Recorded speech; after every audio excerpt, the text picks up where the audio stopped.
Hello and welcome to BYJU'S Exam Prep IAS. I welcome you all to your next session of the daily quiz. Let's begin with question number 1 on your screen right here. Consider the following statements with regards to invasive species. Number 1.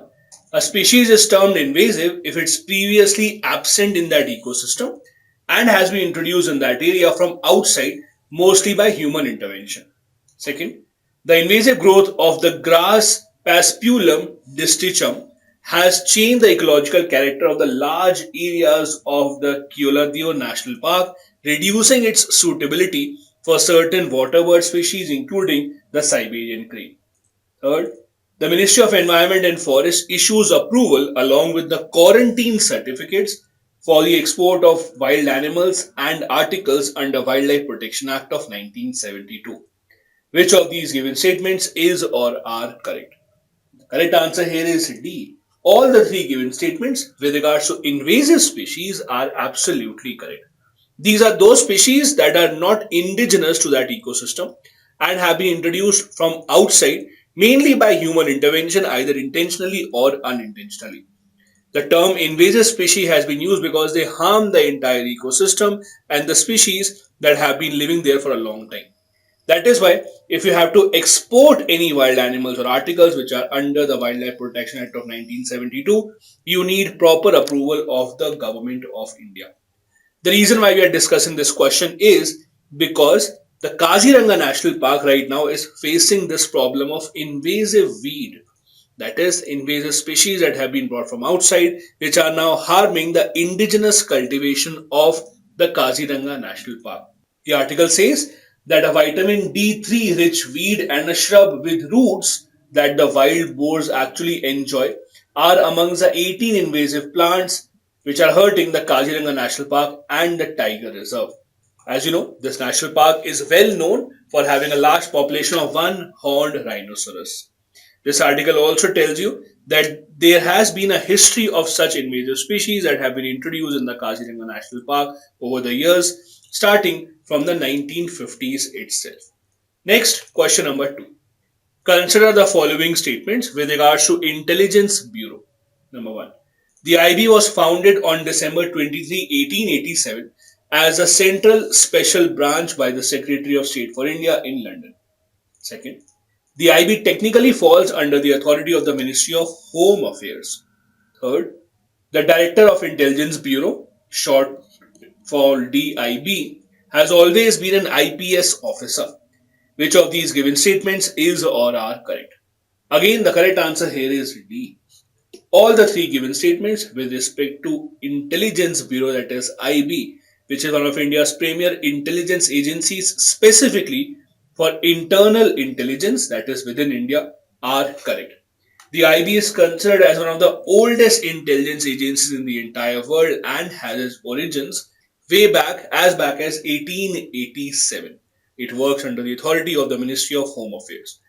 The reason why we're discussing this question is because the Intelligence Bureau has a new director in the form of Mr. Tapan Kumar Deka, who is a 1988 batch IPS officer from Himachal Pradesh cadre. He originally belongs to Assam, and that is why the Assam Chief Minister also tweeted that he will inspire the youth of Assam. Next, question number 3. The SRSAM missile system, often seen in the news, stands for number 1. Very light short range surface to air missile. Number 2. Vertical launch short range surface to air missile. Number 3.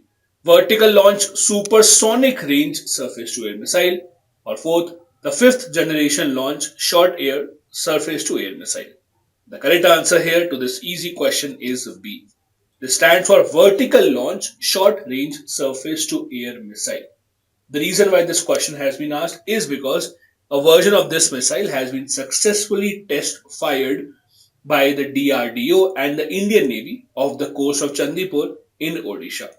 This is a short range missile system which can target in the range of 40 to 50 kilometers and go at an altitude of around 15 kilometers. This is a vertical launch missile. Vertical launch means that you would not have to change the direction of the missile for the launch if you have to launch it in different directions. So one vertical launch missile can be sufficient for launching it in any direction that you have to, and it would save a lot of time for the armed forces. The defense minister also congratulated the DRDO and the Indian Navy and the collaboration from the industry for the successful launch of this missile. Also, the two key features of this are cruciform wings and the thrust vectoring, which has helped it in achieving the adequate range. Next, question number 4. Consider the following statements with regards to NITI Aayog. Number 1. The ex-official chairman of the NITI Aayog is the Prime Minister. Second, the vice chairperson of the NITI Aayog is appointed by the President of India. Third, the CEO of NITI Aayog will be in the rank of the Secretary to the Government of India. Which of these given statements is or are correct? The correct answer to this question is C. 1 and 3 are correct. The second statement is wrong because a vice chairman of the NITI Aayog is actually appointed by the Prime Minister of the country. So is the CEO, who is appointed by the Prime Minister and not the President. As you know, NITI Aayog is an executive body which works as a main think tank for the Government of India, advising it on a range of policy issues. The reason why the NITI Aayog is in the news is because the tenure of the CEO Amitabh Kant just got over, and now we have a new CEO at the NITI Aayog, that is Mr. V. Parameswaram Iyer. He has been a senior official working with the Government of India for many years and has been behind a lot of government's projects such as the Swachh Bharat Abhiyan. The appointments committee of the cabinet cleared his name for the post and he will get at least 2 years at this job.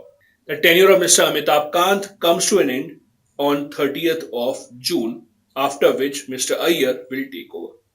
He is right now functioning as a program manager of the 2030 Water Resources Group, which is a platform hosted by the World Bank for water conservation.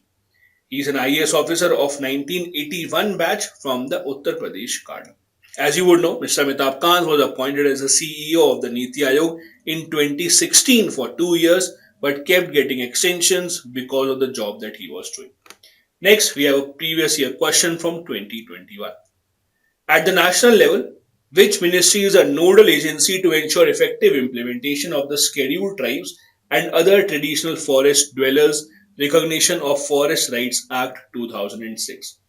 The Ministry of Environment, Forest and Climate Change, Ministry of Panchayati Raj, Ministry of Rural Development, or the Ministry of Tribal Affairs? The correct answer here is D. Pretty straightforward question. It is the Ministry of Tribal Affairs that is at the helm of ensuring that this particular law of 2006 is correctly implemented throughout the country. This particular act recognizes the rights of forest dwelling tribal communities. Forest dwelling means the people who reside in the forest, and the traditional forest dwellers who depend on the forest resources for not just their sustenance but also their livelihood.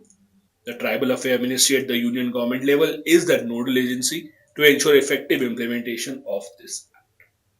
Next, we have a fact of the day, and today we will be discussing about eco-sensitive zones.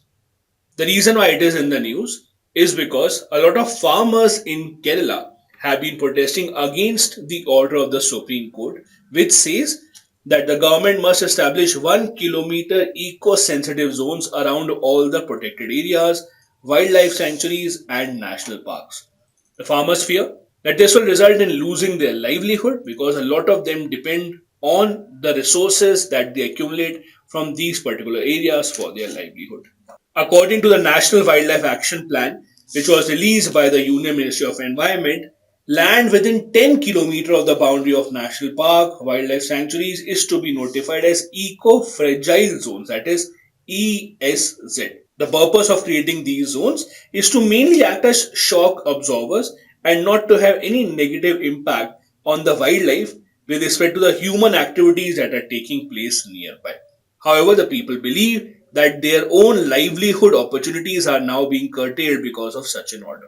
It was on June 3rd that the Supreme Court had given a ruling on the PIL and had referred to the 2011 guidelines of the ministry and directed all the states to have a mandatory 1 kilometer eco-sensitive zone from the boundaries of every protected forest land, wildlife park, and wildlife sanctuary throughout the country.